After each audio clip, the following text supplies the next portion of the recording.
Hi everybody, Robin back with another Photoshop Elements tutorial. Today we'll be looking at adjustment layers. So what's an adjustment layer? Well, it's kind of hard to explain, but an adjustment layer is like a non-destructive way of editing, whereas editing with levels or brightness or contrast, if we do this too much directly to the image, it tends to or can be destructive, especially if you're working with JPEG images. So the point being is if we edit a picture too many times or too drastically or too steeply, what will happen is, for example, in the example of this man making some offerings in Bali, the skin tones may become blotchy. Some of the smooth sky tones or the water tones may become blotchy. And that's because it's been over-edited. So we need to be dead careful about that because otherwise it just looks ghastly. So one of the answers to that, of course, is to use these little fellas here. And I'm using the layer palette here. If I'll just show you here, we're in version 11 of course, and so we just click on the layer tag at the bottom of the page in order to open up the layer palette. If you don't see the layer palette, we can go to the window menu at the top in the center of the screen, dead easy, and we just click on layers. And of course you can see here there's a control shortcut here, keyboard shortcut should I say, F11 will allow you to get there. So adjustment layers are actually not about layers in the sense that we can duplicate layers and mess around with the pixel based layers. What they are is like a set of instructions, so it's very similar to using a raw file which records all the information or the changes or the tones that we create as an EXIF file. It's a little bit of text essentially, a set of instructions that goes with the photo. So the adjustment layer is this little fella here, and we have a number of options. Some of them you'll probably never ever use, some of them are very useful. So we can kick off with this. This is solid color, and you think, yeah, right, that's really good. Let's just choose a solid color red. So what does that do? It just throws an insane amount of red paint on top of my picture, and you're thinking, well, that's a complete and total waste of time. And you'd be dead right. There are a number of things that we can do with this, though. So that's usually not the end of the story once we've applied the adjustment layer. And you can see here a little layer appears. There is the color. I can click on that and go back and choose a different color should I wish. That's even nicer. Not. Let's choose something. What am I going to do? I'm going to do this. I'm going to choose yellow, I think. Okay. So I've changed the color. And on the right-hand side of that, we've got a thing called a layer mask. Okay, and we'll deal with that in a moment. So how can we modify this? Well, clearly there's a thing called opacity up the top here. So if I reduce the opacity, it actually makes the effect go see-through. It's still a bit smoky though, isn't it? So it's still like having a piece of cellophane wrapped over the front of your lens, I suppose. It's not even sort of photographic quality as you would get with, say, a proper color filter.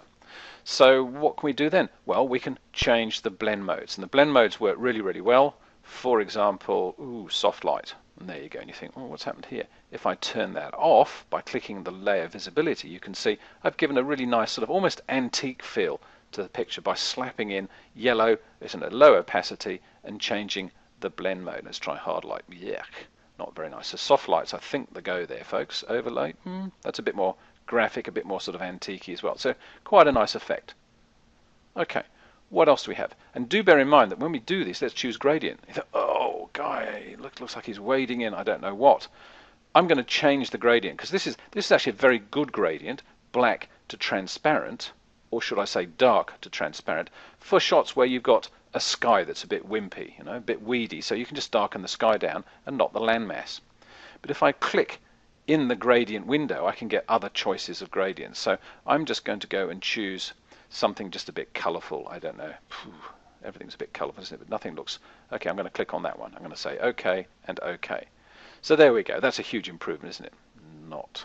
So let's just rotate that gradient around that way. Just going to see if I can get dead creative and click OK.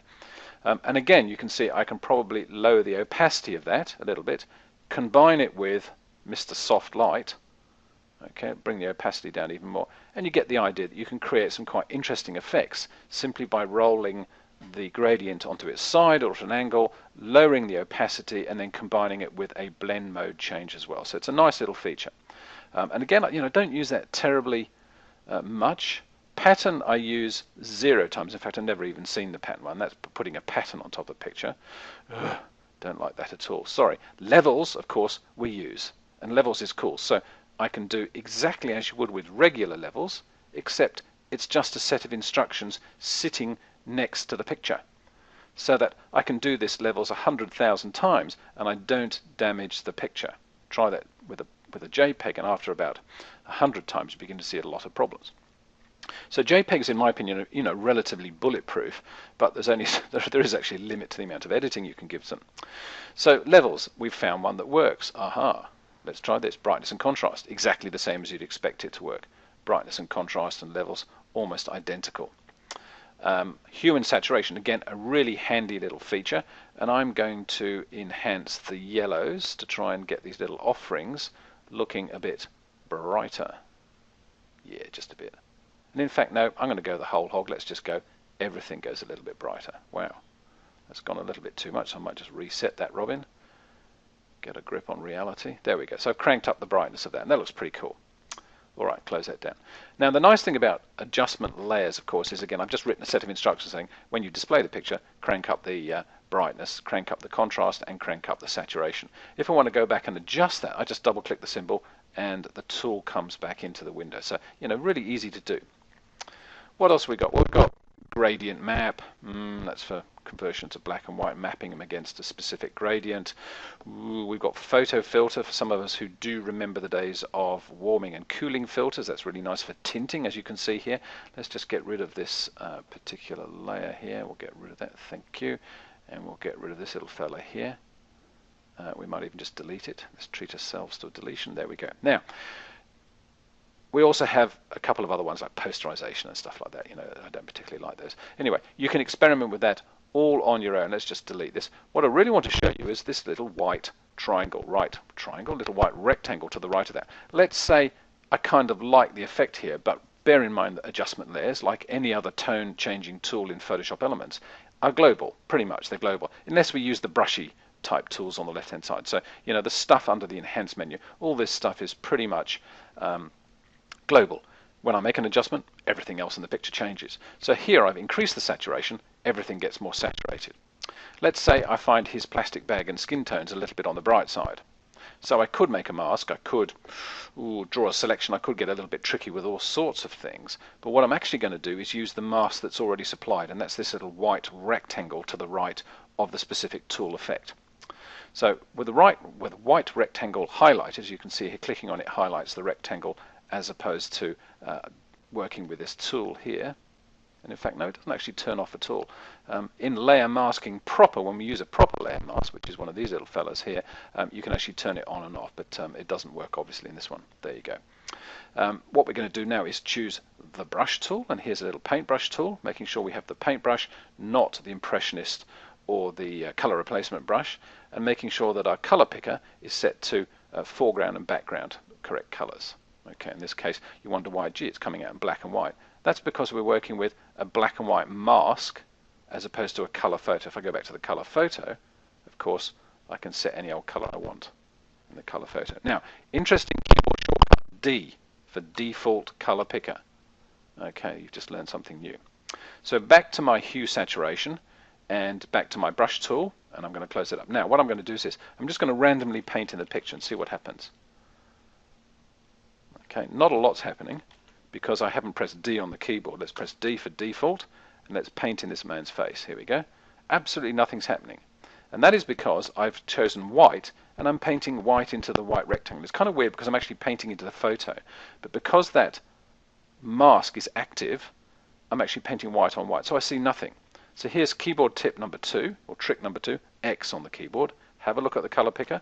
X swaps those colors around. So now I expect to see a dramatic change in this man because I'm going to paint like that and then let go, and whoppo, we get black paint appears in that thumbnail. How did that work? Let me show you again. I'm just painting in the photo. We're not actually painting the photo. I'm actually painting into the mask that is sitting on top of the photo. And as I paint into the mask, I'm going to do that again with a slightly smaller brush.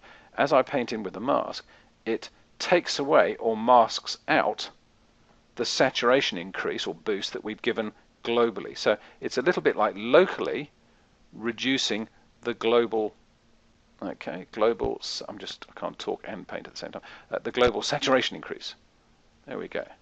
So now you can see I've drawn pretty much the shape of the man and his outstretched arm in here, and that's the mask. So whatever is black stops that part of the picture becoming more saturated. Okay, and we can prove that to you by increasing the saturation even more. He barely changes. Obviously there's a bit of stuff that I've missed out. Or we can go the other way. Whoa, how cool is that? So everything goes black and white except for him. Clearly I need to be a little bit more accurate with my masking technique, and that's simply just by drawing in the picture using, a fuzzy or slightly harder brush to get a more accurate result. That's pretty cool, isn't it? So it not only maintains some of the effect here, let's just turn that down, but as you can see here, it applies all the way through the adjustment layer. So it's a very neat little feature. So how did I do that? Just to recap, I used my paintbrush, a regular paintbrush. I made sure the color picker was set to black and white. Remembering D on the keyboard allows me to do that. X on the keyboard swaps from black to white to white to black. Now, the whole point of having this swapping problem is this. If I make a mistake, I can then just go over in the opposing color, which of course is white, and I can paint that saturation back in again. And as you can see, the figure in the upper right-hand portion in the thumbnail is now being erased because I'm going over it. Then I might realize, no, I want to go back and do it again. I press X on the keyboard again, and I just paint over the same place, and it paints out the saturation. So as I said, it's completely non-destructive, and I can go backwards and forwards 100,000 times. Of course I wouldn't, but I can go backwards and forwards dozens of times, just trying to get it right. Okay, let's just try it over here. Just reduce the opacity there, or rather reduce the saturation a little bit. There you go. So you can keep on going. It is great fun. It opens up a massive creative potential in your photography because you've got this subtle and infinitely repeatable control over every brushstroke using the adjustment layer.